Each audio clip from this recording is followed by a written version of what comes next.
Hello everyone, Dr. Mac here in a hostel in Stonetown, Zanzibar. It's my last day here. We're going to fly out into Arusha, Tanzania here this afternoon. But I've been reading this book here by Angela Duckworth, Grit, and it reminds me of a couple things that I usually talk about when I'm in class. And about this time, some students are starting to get a little bit concerned about their grades, and understandably so. And first, I'm pleased that you're concerned. I mean, that indicates desire to succeed on your part. So I'm glad you're concerned. The second, third, something, we'll do a few points here,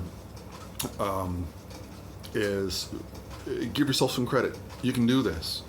That you have made it this far in life. There are many, many other students who have successfully completed this course. Some of them do it with relative ease. Some of them succeed in the course after lots of work. What is the work? That varies from student to student.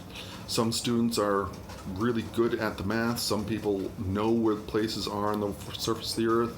Some students need to work harder at one part than others, but the idea is put in the work. Make the effort.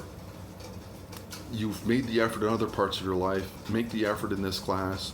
Make the effort to succeed in life. And I do believe that you can do this.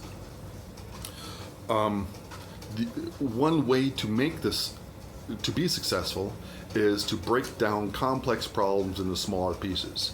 And that's really the goal of this short lecture here is you have a complex problem. How do you break it down into solvable components?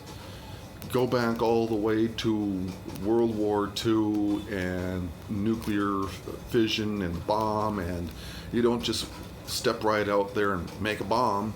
You have to figure out how do nuclear processes work, how can you mine the material and refine the material and start the explosion without destroying the people who are transporting the bomb.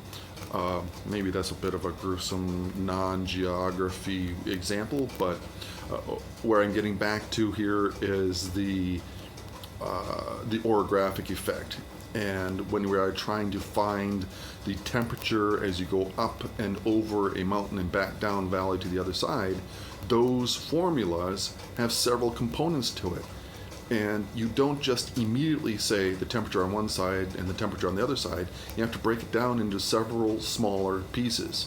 What's the temperature change as you start at the sea level on the windward side and you go up to the base of the clouds? Small problem. What's the temperature change from the base of the clouds up to the summit?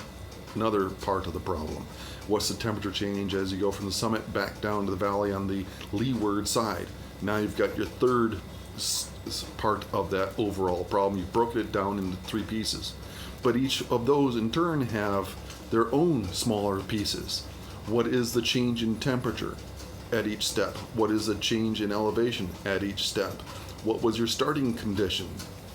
Because if you don't know your starting condition, how are you going to find out what the change is? Because change implies you start with one situation, you end with another situation. What is the change from start to end? So, as with so many big, complex problems in life, break it down into smaller pieces. Say, I can accomplish this smaller piece. And if you can't do that smaller piece, break it up into yet a smaller piece.